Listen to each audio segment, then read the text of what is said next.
Paz Senhor, irmãos. Amém. Boa noite a todos. Para mim é uma alegria imensa poder estar aqui e compartilhar um pouco com os irmãos daquilo que Deus tem ensinado, daquilo que Deus tem transformado a minha vida. Então quero convidar os irmãos para abrirem em Ezequiel capítulo 37. Ezequiel capítulo 37. Leremos do versículo 1 ao versículo 14. Então, Ezequiel 37, a partir do versículo 1, diz assim: Veio sobre mim a mão do Senhor. Ele me levou pelo Espírito do Senhor e me deixou no meio de um vale que estava cheio de ossos e me fez andar ao redor deles. Eram muito numerosos na superfície do vale e estavam sequíssimos. Então me perguntou: Filho do homem, acaso poderão reviver esses ossos? Respondi: Senhor Deus, Tu o sabes. Disse-me ele: Profetiza a esses ossos e dize-lhes: Ossos secos, ouvi a palavra do Senhor. Assim diz o Senhor Deus a esses ossos: Eis que farei entrar o Espírito em vós e vivereis. Porei tendões sobre vós, farei crescer carne sobre vós estenderei pele e porei em vós o Espírito e vivereis. E sabereis que eu sou o Senhor. Então profetizei, segundo me for ordenado. Enquanto eu profetizava, houve um ruído, um barulho de ossos que batiam contra ossos e se ajuntavam, cada osso ao seu osso. Olhei, e eis que havia tendões sobre eles, e cresceram as carnes, e se estendeu a pele sobre eles, mas não havia neles o Espírito. Então ele me disse: Profetiza ao Espírito, profetiza, ó Filho do homem, e dize-lhe: Assim diz o Senhor Deus: Vem dos quatro ventos, ó Espírito, e assopra sobre esses mortos, para que vivam. Profetizei como ele me ordenara, e o Espírito entrou neles, e viveram e se puseram em pé, um exército sobremodo numeroso. Então me disse: Filho do homem, esses ossos são toda a casa de Israel. Eis que dizem: Os nossos ossos se secaram, e pereceu a nossa esperança. Estamos de todo exterminados. Portanto, profetiza e dize-lhes: Assim diz o Senhor Deus: Eis que abrirei a vossa sepultura, e vos farei sair dela, ó povo meu, e vos trarei a terra de Israel. Sabereis que eu sou o Senhor. Quando eu abrir a vossa sepultura, e vos fizer sair dela, ó povo meu, porém em vós o meu Espírito, e vivereis, e vos estabelecereis na vossa própria terra. Então sabereis que eu, o Senhor, disse isto e o fiz, diz o Senhor. Amém? Vamos orar mais uma vez? Senhor Deus, pedimos apenas, Senhor, que o Senhor fale conosco. Que o Senhor nos leve a compreender mais quem Tu és e como nós precisamos de Ti, Senhor. Em nome de Cristo Jesus. Amém. Você já presenciou uma cena de morte? Talvez em um filme ou num sonho? Você já viu um monte de cadáveres pelo chão? E um monte de ossos de seres humanos espalhados pelo chão? Como será a sensação de ver algo assim? De ver a morte bem ali, diante dos seus olhos. Essa foi a visão que Deus deu ao profeta Ezequias. Ele viu um vale cheio de ossos secos. Não havia esperança, não havia vida, só havia morte. Só ossos secos. Como estavam esses ossos? Quem eram aquelas pessoas, aqueles ossos? Quem eram?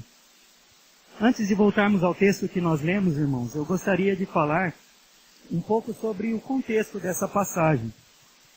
Sobre o que o profeta está dizendo aqui. Então, o texto ele fala do povo de Deus, do povo de Israel. Tanto o reino do norte como o reino do sul. Toda a nação de Israel.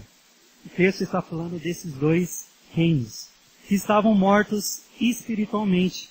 Devido aos seus pecados que eles haviam cometidos, eles estavam longe de Deus, que aqui é simbolizado pelo próprio Deus ao profeta Ezequiel. Deus então dá essa visão para o profeta Ezequiel para mostrar a situação do povo de Israel. Mas veremos que Deus faz com que esses ossos revivem, com que esses ossos, após reviver, crescem em Deus. E Deus promete a eles, o seu povo, que os estabeleceriam em sua própria terra. O Reino do Norte, como nós sabemos pela história bíblica, aqui nesse contexto, ele já havia sido capturado pelos assírios e havia sido totalmente destruído. Porque o povo de Deus, Israel, do Reino do Norte, havia abandonado totalmente a Deus. E o pecado desse povo, que ficava no norte, agora atingiu o Reino do Sul, que é chamado como Judá, como Jerusalém. E esse pecado contaminou o povo do Reino do Sul de Jerusalém. E esse livro, ele é escrito nesse contexto, em que o Reino do Sul, Judá, começou a ser levado da sua terra como escravos, como prisioneiros para a Babilônia, comandados então pelo rei Nabucodonosor, lá por volta do ano 597, mais ou menos, antes de Cristo. Nabucodonosor e todo o seu exército babilônico invade Jerusalém, Judá, o Reino do Sul, capturam eles e levam para a Babilônia. Por causa do tamanho do pecado da nação, que nós vemos no livro de Miqueias, que o Daniel pregou hoje de manhã. Nós vemos que a cidade de Jerusalém, o Reino do Sul, foi totalmente contaminado por causa do pecado do Reino do Norte. Todos foram contaminados. Todos estavam longe de Deus, porque eles não se arrependiam. Eles não confessavam seus pecados. Deus então, ele decretou o seu juízo contra o seu povo. Sua terra seria invadida, sua terra seria destruída, sua terra seria queimada, o templo de Jerusalém seria queimado, seria saqueados os utensílios do templo, os muros de Jerusalém seriam destruídos, todos pelo exército babilônico, por causa do pecado da nação. E aí eu pergunto, por que Deus permitiu isso? Que os babilônicos ou os caldeus invadissem Jerusalém e destruíssem o seu povo e capturassem o seu povo? Por que Deus permitiu isso? Melhor dizendo, porque Deus usou os babilônicos para disciplinar o seu povo? Porque o povo, como eu disse, havia se contaminado totalmente. Se nós lermos aqui o livro de Ezequiel, no capítulo 22, nós veremos que o povo havia se tornado um povo sanguinário, um povo idólatra. Os filhos desprezavam seus pais e mães, praticavam extorsões contra os estrangeiros que vinham na terra. O povo era injusto para com o órfão, para com as viúvas. Os homens eram caluniadores, cometiam todo tipo de perversidade e imoralidade. O povo havia se esquecido do Senhor. E isso não sou eu quem estou dizendo, foi o próprio Deus que disse, lá em Ezequiel 22, que o povo havia se esquecido de Deus, e havia cometido tudo isso.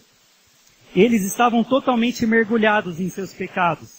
Toda a nação, os sacerdotes, os governantes, os profetas que deveriam acusar a nação do pecado e dizer, voltem-se para Deus, até mesmo os profetas haviam se contaminado e haviam se afastado totalmente do Senhor. Todos eles estavam longe de Deus. E então Deus executa seu juízo, entregando o seu povo para ser capturado pelos babilônicos, comandados pelo rei Nabucodonosor, capturar somente o Reino do Sul, porque o Reino do Norte já havia sido capturado pelos assírios e totalmente destruídos. Mas a Bíblia fala que logo mais adiante, Deus ele reuniu tanto o Reino do Norte, os remanescentes, aqueles que permaneceram fiéis a Deus, eles voltaram para Jerusalém, juntamente com o Reino do Sul, que voltaria após 70 anos na Babilônia. Após 70 anos eles voltariam, e é nesse contexto que Ezequiel escreve o seu livro. Porque Ezequiel ele foi um dos prisioneiros que foram levados para a Babilônia. Ele tinha aproximadamente 25 anos quando ele foi levado para lá, juntamente com a nação. E lá na Babilônia, como escravos, eles ficaram 70 anos. Mas, após 5 anos estando lá na Babilônia. Deus chama o profeta Ezequiel. E com cerca então de 30 anos ele começa a profetizar. E ele começa a falar aquilo que Deus mandava. Ele começa então a chamar a nação ao arrependimento. E o título da ministração que eu vou fazer nessa noite é que o nome de Deus ele é santo e a glória é somente dele. Você vai perceber isso na conclusão do sermão, que o nome de Deus é santo e a glória é somente dele. Amém? Então vamos ao texto agora e nós veremos 4 ações de Deus. Vou falar as 4 agora. Primeiro, Deus ele vai mostrar ao profeta a situação do povo de Israel. Depois Deus vai perguntar ao profeta se essa situação poderia ser resolvida. Depois Deus propõe a solução ao profeta. E depois o próprio Deus executa o que propôs mediante a obediência do profeta. Então, em primeiro lugar, vamos ver que Deus ele mostra ao profeta a situação do povo de Israel.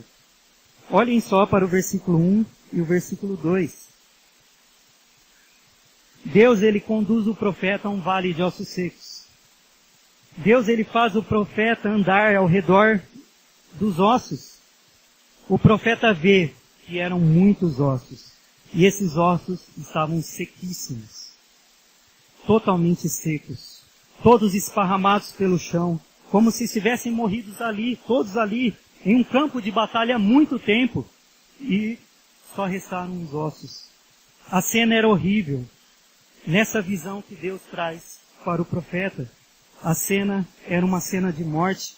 Não tinha beleza, não tinha vida. Não tinha mais nenhuma esperança, pois eram só ossos. Era como se fosse um cemitério a céu aberto. Não havia mais esperança. Deus então, no versículo 11, ele explica ao profeta quem eram esses ossos.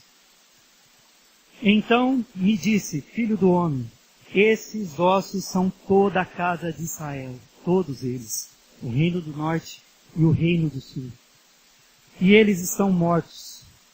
E o mais assustador ainda, irmãos, o povo sabia que eles estavam assim. Versículo 11 continua dizendo, eis que dizem, os nossos ossos se secaram e pereceu a nossa esperança. Estamos todos exterminados. O povo então entende que estavam mortos espiritualmente. Então vemos que Deus ele mostra então ao profeta a situação do povo de Israel. Uma situação de morte, uma situação sem esperança. Uma situação sem vida. Segundo lugar, Deus ele pergunta ao profeta se essa situação poderia ser resolvida.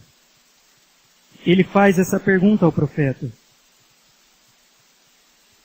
Vamos ver no versículo 3. Então me perguntou, filho do homem, acaso poderão reviver esses ossos? Respondi, Senhor, tu o sabes. Talvez o profeta, na mente dele, pensou, com certeza não. Eu não vejo vida aqui, eu não vejo esperança, eu só vejo ossos, eu só vejo morte. Mas o profeta, temente a Deus, respondeu, Senhor, tu o sabes, se esses ossos poderão reviver. Então, em segundo lugar, Deus pergunta ao profeta se essa situação poderia ser resolvida. Em terceiro lugar, Deus então ele propõe a solução ao profeta. Olha só os versículos 4, 9 e 12. Disse-me ele, profetiza a esses ossos e dize-lhes, ossos secos, ouvi a palavra do Senhor. Deus está propondo a solução. Versículo 9. Então ele me disse, profetiza ao Espírito, profetiza ao Filho do Homem e dize-lhe, assim diz o Senhor Deus. Deus propondo a solução. No versículo 12, portanto, profetiza e dize-lhe, assim diz o Senhor Deus. Deus propõe então a solução para o profeta. Para que essa situação mudasse, Ezequiel teria que profetizar. E qual que era o conteúdo da profecia?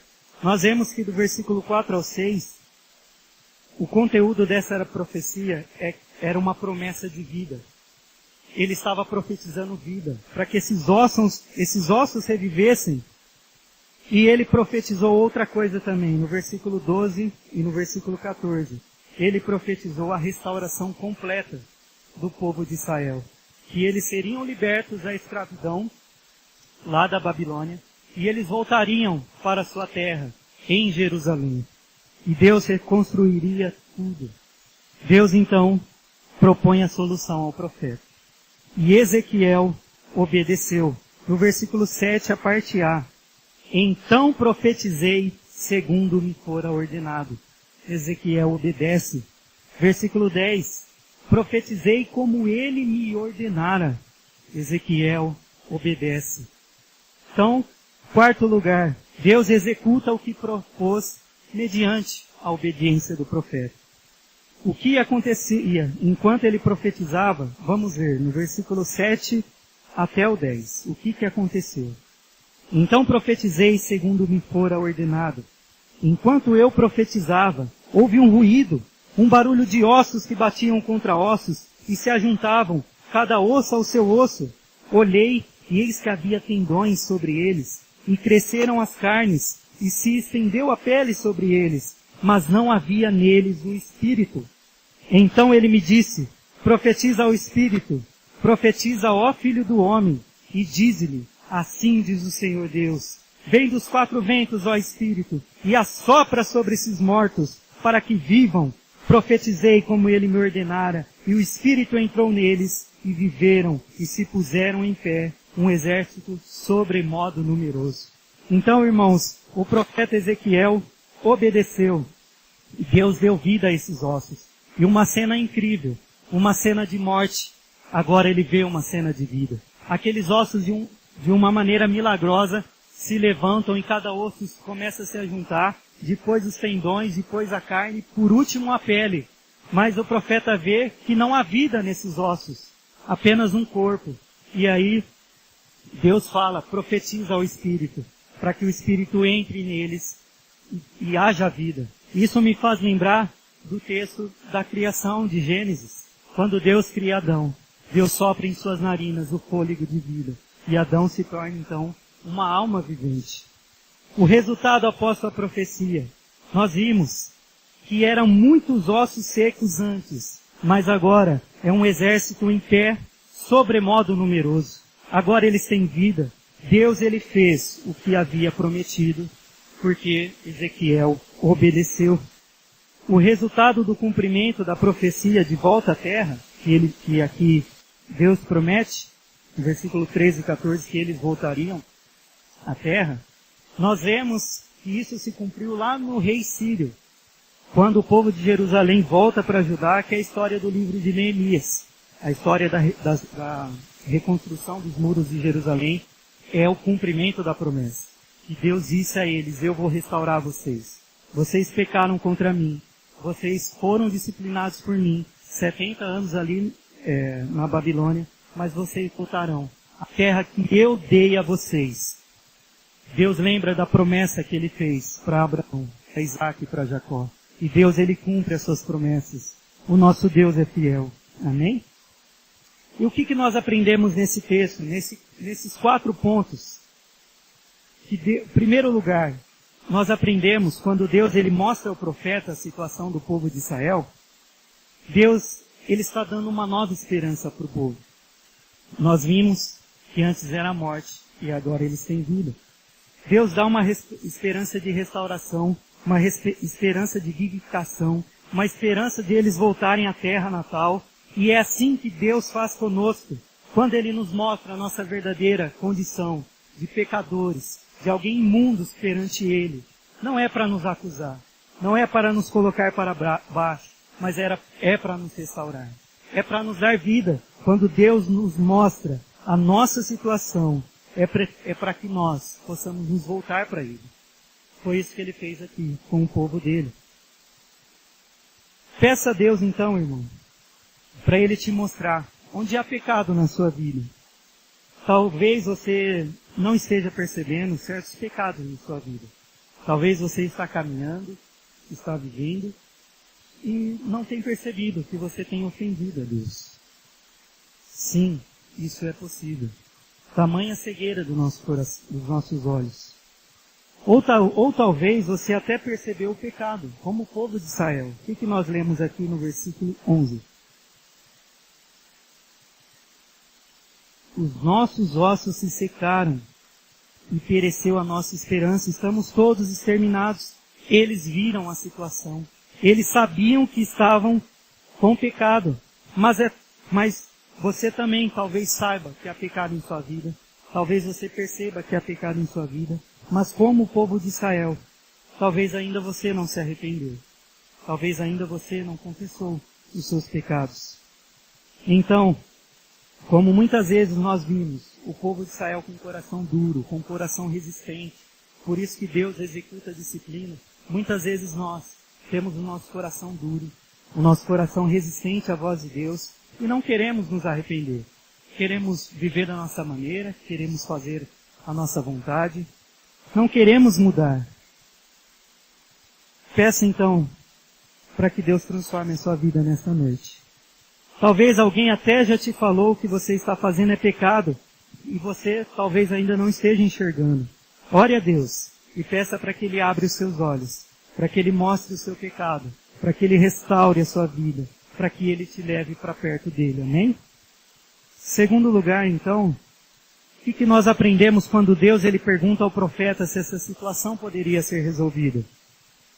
Como eu falei, o profeta ele sabia que essa situação de morte era impossível de se reverter aos olhos humanos. Mas ele responde, tu sabes. Somente Deus é o Todo-Poderoso. Somente Deus faz aquilo que é impossível aos homens. E aqui, meus irmãos, essa morte era uma morte espiritual, como vimos. E o povo estava assim por causa do pecado dele. Olha no capítulo anterior, 36, no versículo 16. Ezequiel 36, 16 e 17. Veio a mim a palavra do Senhor dizendo, Filho do homem, quando os da casa de Israel habitavam na sua terra, eles a contaminaram com os seus caminhos e as suas ações. Como a imundícia de uma mulher em sua menstruação, tal era o seu caminho perante mim. O povo havia se contaminado. O povo havia se afastado do Senhor. E o profeta faz uma comparação assustadora aos olhos do judeu, aos olhos dos filhos de Deus naquela época. E o profeta compara, o próprio Deus, compara o povo de Israel com uma mulher em sua menstruação. Naquela época, uma mulher em sua menstruação era considerada imunda, era considerada pecadora e precisava ficar afastada. E o sangue simbolizava a podridão do pecado que havia no coração do homem, do ser humano. E era assim que o povo estava, numa situação terrível, numa situação de nojo aos olhos de Deus, numa situação de pecado, porque o pecado ele é ofensível para Deus. Ofensivo. Assim é todo aquele que não tem Deus, meus irmãos. A Bíblia fala, Romanos 3:23, que todos pecaram e estão longes, estão destituídos da glória de Deus. Assim é a nossa situação sem Deus. Alguém imundo, alguém pecador, alguém sujo aos olhos de Deus. Somos nós. E qual é o salário do pecado? É a morte. É o nosso afastamento de Deus. Então a Bíblia fala, se você e se eu permanecermos nos nossos pecados, nós estaremos imundos aos olhos de Deus. Nós estaremos longe aos olhos de Deus. E é assim que nós nascemos. Como Davi fala, ele diz que em iniquidade ele nasceu, em pecado a mãe dele concebeu. Ele nasceu pecador. Nós nascemos pecadores. A Bíblia fala que nós nascemos mortos. Como assim? Mortos espiritualmente. Nós já nascemos longe de Deus. Nós já nascemos egoísta, já nascemos não querendo dividir nosso brinquedo, já nascemos com a mão fechada, já nascemos longe de Deus. Assim somos nós, pecadores. Sem Deus, nós estamos mortos. É o que fala em Efésios 2, 1 e 2. Isso foi consequência do pecado de Adão. Deus, quando cria Adão, ele dá uma ordem para ele. E depois Adão passa para Eva essa ordem. Que a ordem era que eles poderiam comer de todas as árvores, menos da árvore do conhecimento do bem e do mal. Porque Deus diz, no dia em que dela comeres, certamente você morrerá. Certamente morrerás. Vocês morrerão. Certamente vocês se afastarão de mim. Vocês não estarão mais na minha presença. E assim somos nós, irmãos. Somos nós. Quando temos pecado e não confessamos. Nós estamos como esses ossos secos. Estamos sem vida. Estamos mortos. Mas então, qual é a solução? Se você sabe que está pecando e não consegue se arrepender, peça incessantemente a Deus para mudar seu coração. Não desista até Deus produzir o arrependimento no seu coração. Porque como nós vemos em Romanos, o arrependimento é o fruto da bondade de Deus.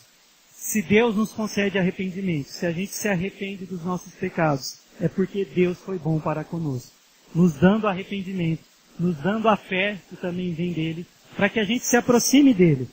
E arrependimento é você confessar o seu pecado e deixar ele para trás. E não voltar a ele, e não desejar voltar a ele, porque o pecado ofende a Deus. Porque o pecado te afasta de Deus. Então ore, busque, clame, para que Deus produza um verdadeiro arrependimento no seu coração. Para que Deus mude o seu coração. Para que você dê as costas para o pecado e para que você volte para Deus. Em 1 João 1,9 a Bíblia diz, se nós confessarmos os nossos pecados, Deus ele é fiel e justo para nos perdoar os pecados e para nos purificar de toda a injustiça. Se nós confessarmos, o nosso Deus é fiel, assim como ele foi fiel com o seu povo. Deus ele nos limpa de todo pecado. Glória a Deus por isso, porque o nosso Deus é misericordioso, porque ele é grande em misericórdia. Glórias ao nosso Deus. Se você ainda não crê em Cristo, se você ainda não crê em Deus, se você ainda não crê no Espírito Santo, como nós cantamos, se você ainda não crê, a Bíblia diz que você está morto em seu pecado, que você não quer buscar a Deus, que você não consegue buscar a Deus. Se você não crê em Cristo com toda a sua alma, confesse nessa noite, confesse o seu pecado, creia que somente Ele pode te salvar. Como vimos, nós precisamos dele, pois estávamos mortos. Nós precisamos de Deus. Então ore, busque a Deus, leia a sua palavra, atente para a sua palavra, se agarre em Jesus. Jesus é a única esperança para a minha vida. Jesus é a única esperança para a sua vida. Só Jesus pode nos limpar com o seu sangue. Só Jesus pode nos salvar. Amém? Olhe para a cruz de Cristo. Terceiro lugar, quando Deus propôs a solução ao profeta, o que nós aprendemos? Nós vimos que Deus sabe exatamente como resolver as situações. Ele não precisa de ninguém. Ele não precisa de mim. Ele não precisa de você para executar os seus planos. Deus, ele sabe como executar. Porém, ele nos dá o privilégio, irmãos, de sermos participantes dos planos dele. Foi esse privilégio que ele deu ao profeta Ezequiel. Deus disse, profetiza, e o profeta profetizou. E por intermédio do profeta, dizendo aquilo que Deus tinha mandado, Deus dá vida ao povo. Então Deus, ele nos concede o privilégio de sermos usados na obra dele, de sermos servos dele. Ele não precisa de nós, somos nós que precisamos de Deus. Sem Deus, nós não somos nada. Mas ele continua sendo Deus. E por ser um Deus de amor, ele nos criou para se relacionarmos conosco, para que nós nos relacionemos com ele e para que nós também nos relacionemos uns com os outros. Glória a Deus por isso. E o que Deus espera de mim? O que Deus espera de você? Que você, como Ezequiel, obedeça a voz de Deus. Deus falou para ele profetizar e ele profetizou. Talvez a fé dele naquele momento, naquela visão, talvez a fé dele foi testada. Mas como assim? Estão mortos? São ossos secos e Deus está falando para eu profetizar? Talvez a fé dele foi testada. Mas, mesmo que você a princípio não esteja entendendo nada, não esteja entendendo muito bem, simplesmente obedeça. Simplesmente obedeça. Há um tempo atrás eu passei por uma situação que me fez lembrar dessa do profeta Ezequiel. Nós fomos num com um grupo de jovens, nós fomos num asilo, e naquele dia fui eu que preguei para eles. E a maioria deles tinha Alzheimer, e muitos estavam dopados, infelizmente. Era a impressão que dava. E a impressão que dava é que eu falava e eles não me entendiam. Mas eu fui até o final, falando e pregando. E aí o resto é com Deus. O nosso papel é profetizar. É anunciar a palavra de Deus. É pregar a palavra de Deus. Se a pessoa vai se arrepender, se a pessoa vai ouvir, aí é com Deus. Nós devemos semear, nós devemos obedecer, mesmo não entendendo nada. Hoje, meus irmãos, nós temos diante de nós a palavra de Deus. Quando Deus falava, profetiza, o profeta falava a palavra de Deus ao povo. Hoje, temos a palavra de Deus revelada. Toda vez que você estiver diante da palavra de Deus, creia nisso. A Bíblia é a palavra de Deus. É importante de você. Os profetas estão falando com você. Os apóstolos estão falando com você. Deus está falando com você. Então, quando Deus falar com você, simplesmente obedeça. Obedeça aos mandamentos de Deus. Busque conhecer a palavra de Deus. Busque estudá-la. Busque ouvir a palavra de Deus. Ame ela, como os salmistas amavam. Como nós vemos no Salmo 19, o prazer que o salmista tinha. Como a Bíblia fala, medita na lei do Senhor de dia e de noite. Ame mais a palavra de Deus. Porque a palavra de Deus, ela é viva e ela é eficaz. Ela transforma o nosso coração. Ela nos traz vida. Ela nos restaura. Ela nos levará para o novo céu e para a nova terra. Glórias a Deus. Cristo nos levará mediante a revelação da sua palavra. E quarto e último lugar, que é o ponto mais alto desse sermão, que eu quero falar que Deus, ele é santo e a glória é somente dele. Então, neste momento, se você estava distraído, preste atenção nesse momento. Deus, ele executa o que ele propôs mediante a obediência do profeta. Deus, ele executou. Por que então Deus, ele propôs a solução? Profeta, Ezequiel, profetiza. Fala com eles. O mesmo Deus que propôs é o mesmo Deus que executa. Nós só somos servos de Deus. E por que, irmãos? Por que vocês acham? Queria que vocês pensassem em por que vocês acham que Deus, após 70 anos, ter levado o povo de Israel, ter entregado o povo de Israel para os babilônicos, e eles ficaram lá sendo como escravos, estavam longe da sua terra, estavam sendo disciplinados por Deus. Por que será que Deus fez isso com esse povo? Nós vimos que foi por causa do pecado deles, que eles não se arrependeram. Mas Deus fez isso com um propósito. Eu queria ler 37, versículo 6. A parte final diz assim: e sabereis que eu sou o Senhor. Esse foi o propósito. Agora, no capítulo anterior, Ezequiel 36, 23. Ezequiel 36, 23. A parte final. As nações saberão que eu sou o Senhor, diz o Senhor Deus, quando eu vindicar a minha santidade perante Ele. E agora, para encerrar, o versículo 38, do capítulo 36. A parte final também. E saberão que eu sou o Senhor.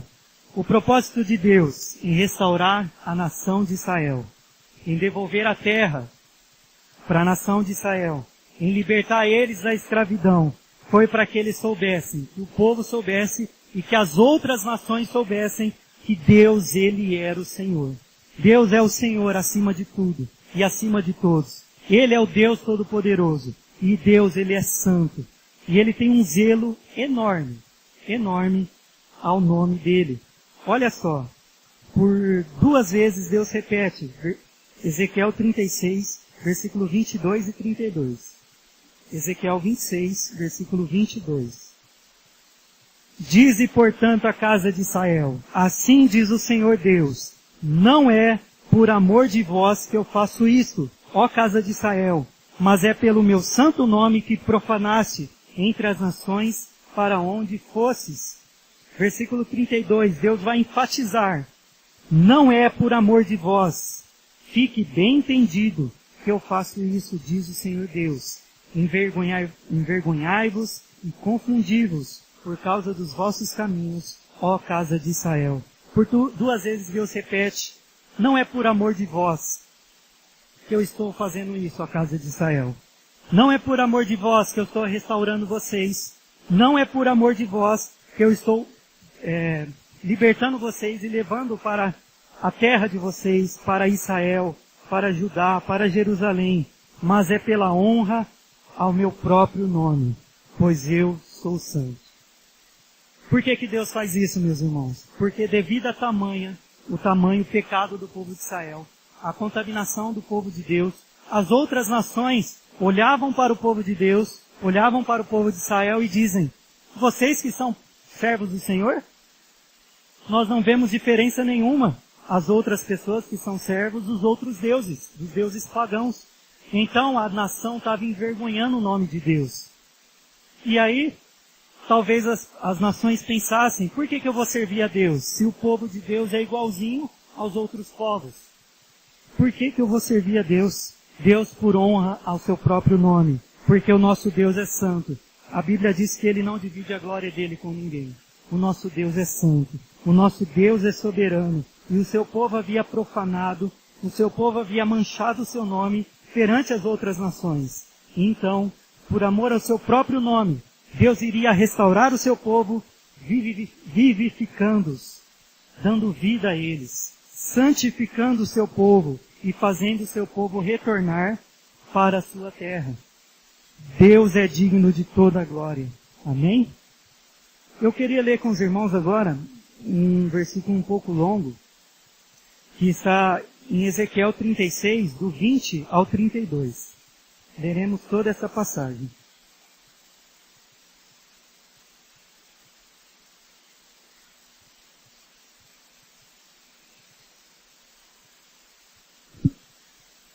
Ezequiel 36, do 20 ao 32. Em chegando as nações para onde foram, profanaram meu santo nome, pois deles se dizia: são esses o povo do Senhor? Porém tiveram que sair da terra dele.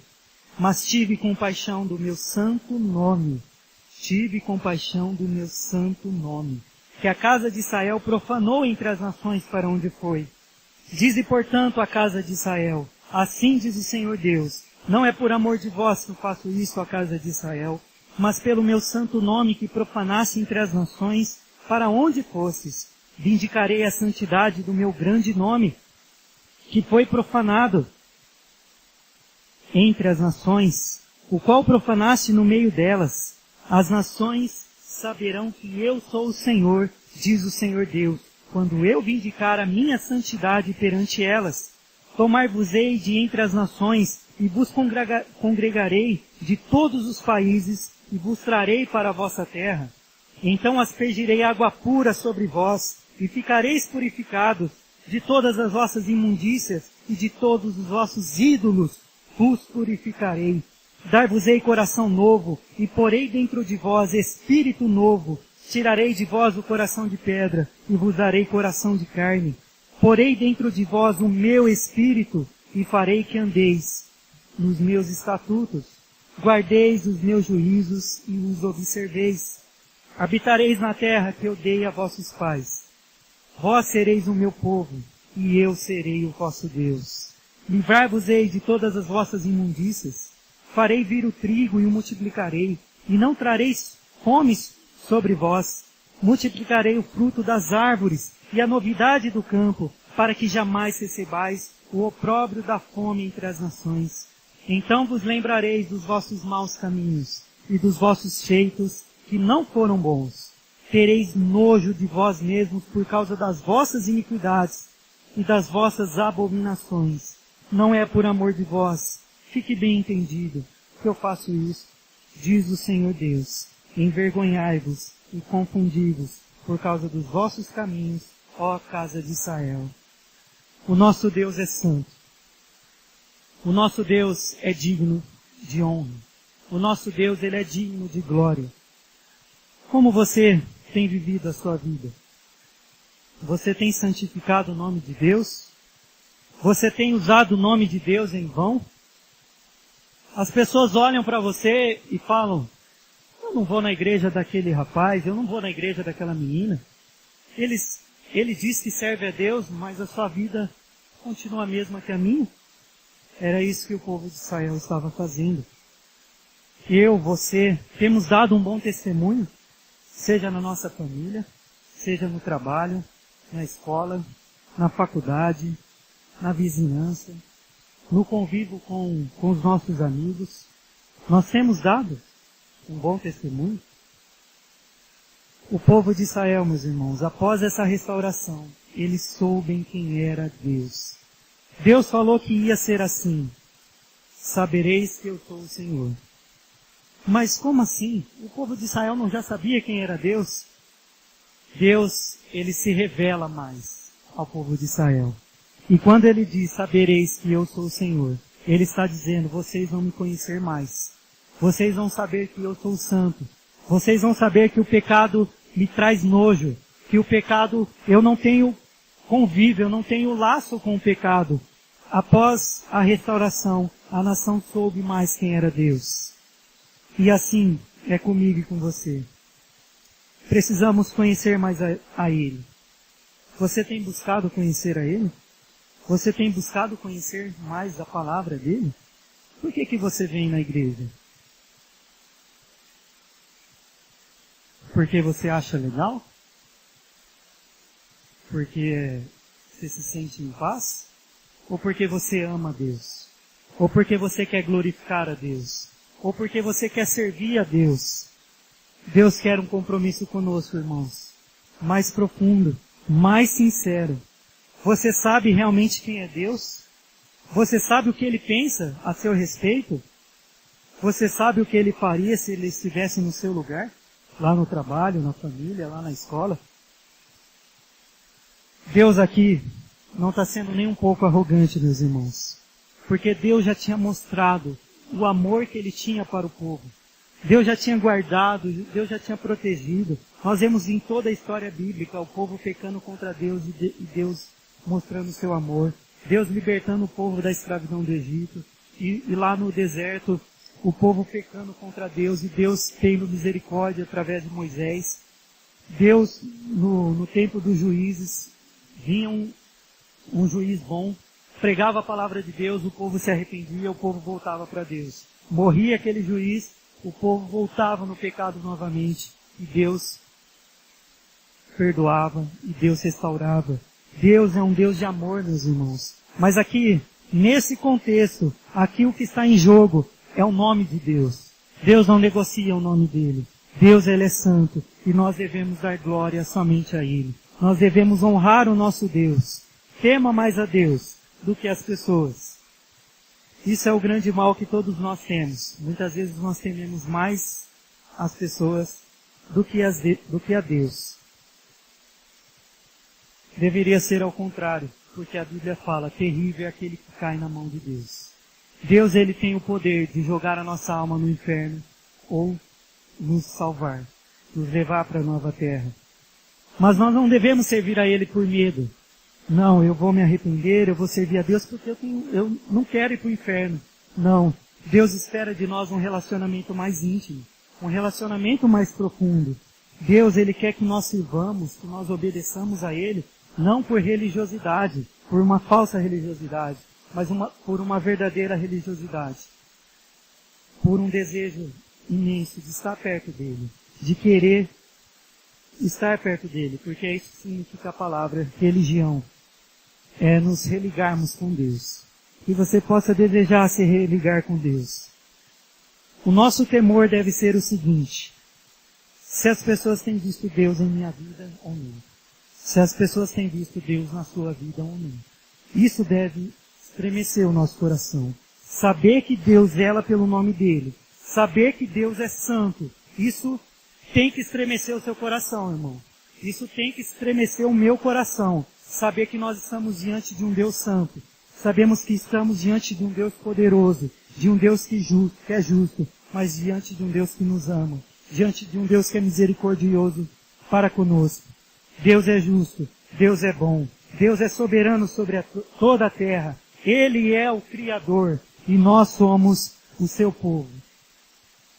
E como é bom saber disso, irmão. Como é bom saber que nós somos o povo dele. Não existe Deus melhor. Não existe rei melhor.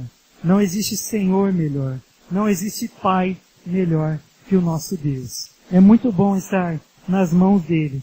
Queira você estar nas mãos dele. Queira você adorar a ele, glorificar a ele, servir a ele com todo o seu coração, honrar o nome dele perante os seus amigos, honrar o nome dele no seu trabalho, honrar o nome dele nos seus estudos, honrar o nome dele quando você estiver sozinho e ninguém mais está te vendo. Honre o nome do seu Senhor. Honre o nome do seu Criador.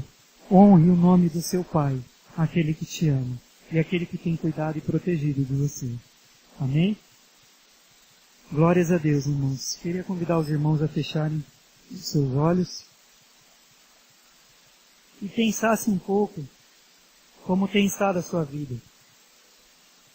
O que você precisa abandonar, o que você precisa confessar, o que você precisa se acertar com Ele. Tenha um tempo a sós agora com Ele. Se Deus tem mostrado pecado para você, é para que você confesse a Ele. Deus quer te dar vida. Deus quer te restaurar. Se você se arrepender de seus pecados, se você confessar com todo o seu coração, Deus, na sua palavra, diz que vai te dar vida. Deus quer que você obedeça mais a Ele.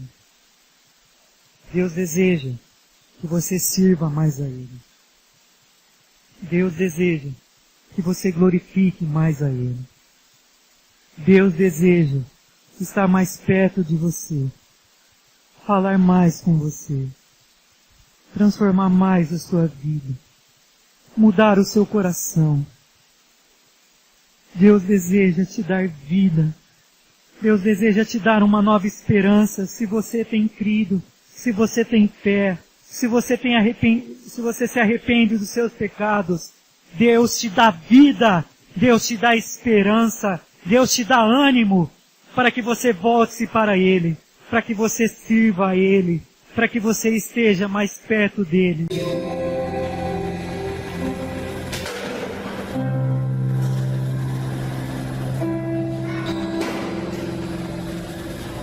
Senhor Deus, quebra o nosso coração diante da Tua santidade, Senhor. Quebrando o nosso coração diante da Tua grandeza, Senhor. Que não saiamos daqui da mesma maneira, que eu não saia daqui da mesma maneira. Que eu saia temendo mais Teu nome, vigiando mais a minha vida lá fora, Senhor. Quando vir as tentações, dá-me força para vencê-las. Dá-me força, dá força a cada um de nós, Deus. A Tua palavra diz que o Senhor é conosco. A Tua palavra diz que o Espírito Santo está em nós. Não há o que temermos. Não há prazer maior. Não há prazer maior, Senhor. O Senhor é grande. O Senhor é santo. Que isso possa estremecer no nosso coração, Pai. Que isso possa tocar no nosso coração. Saber que o Senhor é santo. Saber que o Senhor não negocia a Tua glória com ninguém. Senhor, nos ajude a enxergarmos mais isso, Deus. Como somos falhos olhando para nós mesmos. Como somos falhos pensando na nossa vida. Como somos falhos pensando em nossos sonhos. Nos perdoe, Senhor, e nos ajude a olharmos mais os planos de Deus, olharmos mais para quem Tu és, olharmos mais para a Tua palavra, sabermos mais o que o Senhor espera de cada um de nós. Senhor, que não seja somente a emoção que venha tomar conta do nosso coração, Deus, mas que seja o poder do Evangelho de Jesus Cristo, que seja o poder do Espírito Santo, que seja o Espírito de Deus nos dando vida,